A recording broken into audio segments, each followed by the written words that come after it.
Assalamualaikum sahabat yang budiman. Kali ini kita bicara mengenai sejarah. Saat ini kita akan menceritakan buku yang menarik berjudul Api Sejarah Jilid ke-1.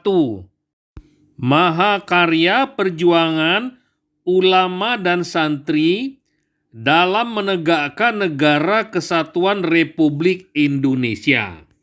Karangan Ahmad Mansur Suryanegara. Penemuan mata uang Islam. Demikian pula dalam perkembangan niaga Islam ke Eropa, Inggris dan Rusia sangat langka untuk memperoleh informasi sejarahnya secara benar.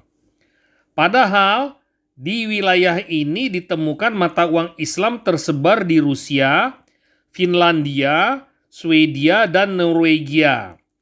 Terdapat pula peninggalan mata uang Islam di Inggris, Irlandia, dan Baltik, Skandinavia. Fakta ditemukannya mata uang Islam tersebut sebagai bukti betapa luasnya pengaruh ekonomi perdagangan dan budaya Islam yang terjadi pada abad ke-7 hingga ke-11 Masehi di dunia barat. Tidak berbeda tentang sejarah mata uang yang pernah dikeluarkan oleh Kesultanan Mataram Yogyakarta, Kesultanan Banten, dan lainnya. Tidak pernah ditulis dalam buku sejarah. Kita lihat dulu gambar di atas.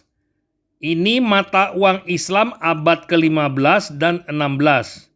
Garis tengah 4 cm, koleksi Museum Nasional Jakarta.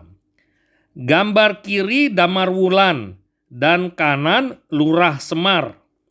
Semar sebagai punakawan Pandawa yang mulai tampil pada tengah malam. Wajahnya putih seperti menangis dan tertawa. Rambutnya mengarah ke atas dan jari telunjuknya berposisi at-tahiyat. Postur tubuhnya bulat seperti antara duduk dan berdiri. Memberikan gambaran kehidupan seorang hamba Allah yang selalu ingat Allah pada waktu berdiri, duduk, berbaring di atas punggungnya, dan di waktu malam tidak lupa sholat tahajud. Damar Wulan sebagai simbol pelita. Damar bagaikan bulan, wulan di malam hari, penerang hati di tengah gulita hati ketika memasuki malam hari. Minaz zulumati ilan nur, dari gelap menuju cahaya. Sebagai dampak hamba Allah yang selalu dekat dengan Allah, menjadikan dirinya seperti pelita bagaikan bulan penguak gulita malam. Di baliknya terdapat kalimah syahadat, La ilaha illallah wa ashadu anna Muhammad Rasulullah. Serat kalimah sahada sama dengan kalimah sada. Pegangan kaum kanan atau yamin, yaitu Pandawa 5, lambang kemenangan. Kita lihat gambar di atas lagi. Ini mata uang dinar Kesultanan Goa tahun 1669 sampai 1674 Masehi. Garis tengah 0,98 cm. Koleksi Museum Nasional Jakarta. Sisi muka tertera huruf Arab As Sultan Amir Hamzah. Sisi belakang tertera huruf Arab Hala Daulah Malik wa Sultan Amin. Sampai dengan abad ke-17, para sultan telah memiliki konsep gambar mata uang Islami. Bandingkan setelah proklamasi 17 Agustus tahun 1945, walaupun Menteri Keuangan dan Direktur Bank Indonesia seorang Muslim, tidak pernah melahirkan gambar mata uang dengan gambar masjid atau prasasti Islami lainnya. Kita lihat lagi gambar di atas. Ini mata uang perak VOC tahun 1747 Masehi. Garis tengah 2,3 cm. Koleksi Museum Nasional. Sisi muka bertuliskan huruf Arab dan bahasa Arab. Al-Jazirat Jawa Al-Kabir dengan bunga mawar di atasnya. Sisi belakang bertuliskan huruf Arab dan bahasa Arab Indonesia. Dirham min Company Welandawi, artinya dirham dari kompeni Belanda. Pada abad ke-18, rakyat tidak mengenal huruf Latin, hanya mengenal huruf Arab berkat pengaruh Islam. Walaupun VOC penjajah, tetap menghormati huruf rakyat jajahannya. Bandingkan dengan mata uang Republik Indonesia. Pernah terdapat huruf Arab Melayu pada koin Pangeran Diponegoro. Selanjutnya dihapuskan. Gambar mata uang Republik Indonesia, adanya deislamisasi gambar mata uang. Lebih banyak menggambarkan Candi Borobudur atau Candi Prambanan, walaupun mayoritas rakyat Indonesia adalah Islam. Gambar di atas mata uang Kesultanan Banten abad ke-16 Masehi. Garis tengah 3 cm, koleksi Museum Nasional Jakarta. Gambar kiri seorang pria dan kanan seorang wanita. Sedang menjalin janji membina rumah tangga. Lambang X dan 2 buah bunga. Dilukiskan pula dengan gambar rumah di bawah. Kesediaan dan kesetiaan pihak wanita sebagai istri. Dilukiskan dengan 2 wadah yang terisi penuh dengan sesuatu. Di bawah kakinya terdapat tulisan huruf Jawa. Pangeran Ratu, lambang ratu rumah tangga. Di sisi belakang tanpa gambar dan tulisan. Kita lanjutkan. Peran aktif wirausahawan Nusantara tidak tertuturkan sama sekali dalam dunia perniagaan internasional.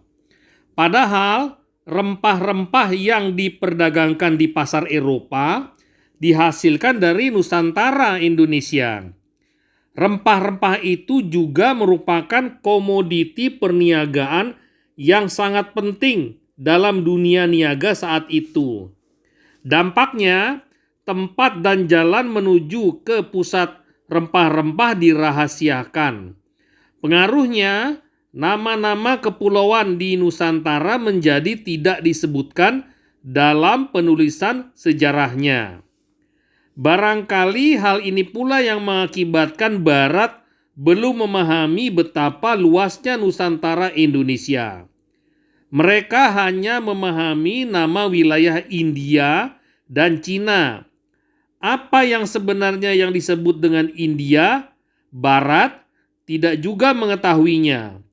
Dampaknya, dalam pandangan Barat terdapat banyak wilayah yang disebut dengan nama India. Barat atau kerajaan-kerajaan di Eropa sampai abad ke-16 Masehi belum mengerti apa, bagaimana, dan di mana India yang sebenarnya. Mereka juga tidak mengenal rempah-rempah sebenarnya berasal dari Nusantara Indonesia. Mereka baru mulai memahami ketika Christopher Columbus bekerja untuk kerajaan Katolik Spanyol dalam pelayarannya dari Eropa ke arah Barat, merasa menemukan India tanda kutip. Padahal yang dijumpainya adalah Kepulauan Bahama. Mereka sebut India dan penduduk aslinya disebut Indian. Setelah mendengar pelayaran kerajaan Katolik Portugis yang dipimpin oleh Vasco da Gama dari Afrika Selatan sampailah ke India pada tahun 1497 Masehi, maka kerajaan Katolik Spanyol melakukan ekspedisi berikutnya. Kemudian Sampailah mereka ke benua baru bagi Barat dan diberi nama Amerika pada tahun 1499 Masehi. Nama itu diambil dari nama seorang pedagang, Amerigo Vespucci. Bagi Cina dan bangsa Asia pada umumnya, Amerika bukanlah benua baru. Jan Romein menuturkan Cina melalui Selat Bering sampailah ke benua Amerika. Bagi orang Indonesia, berlayar dari pulau ke pulau sampailah ke Amerika. Nama Kepulauan Hawaii artinya Pulau Jawa Kecil. Kerajaan Katolik Portugis di atas sebenarnya tidak memahami jalan laut ke India. Mereka baru berhasil sampai di India yang sebenarnya, yaitu pada tahun 1497 Masehi dengan menyeberangi Samudra Persia atau sekarang disebut Samudra India, setelah dipandu oleh navigator Muslim Ahmad bin Majid. Kemudian pada abad ke-17 Masehi, India Selatan dikuasai Perancis. Berikutnya, Inggris berhasil merebut India dari tangan Perancis. Dalam peta bumi, India disebut sebagai India depan. Sebaliknya, negara-negara Laos, Kamboja, Vietnam, dan Thailand disebut sebagai Indochina atau India belakang.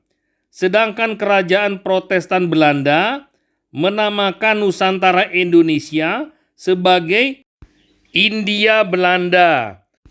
Demikianlah sahabat, penguasaan negara-negara Eropa atas Asia mempunyai dampak yang sangat besar. Barat baru memahami India dan Nusantara Indonesia atau saat itu disebut sebagai Kepulauan India setelah masuk abad ke-16. Artinya, setelah benar-benar Barat atau kerajaan Katolik Portugis masuk ke anak benua India. Ternyata setelah sampai ke India, baru disadari India bukan pusat rempah-rempah sebenarnya. Barat masih merasa perlu melanjutkan penguasaan wilayah menuju ke Nusantara Indonesia sebagai wilayah penghasil rempah-rempah sebenarnya. Dikuasainya Malaka tahun 1511 sebagai pusat pasar Islam di Asia Tenggara yang menyuplai kebutuhan rempah-rempah dan berbagai komoditi produk Asia, India, dan Cina untuk dipasarkan ke pasar-pasar Timur Tengah dan Eropa.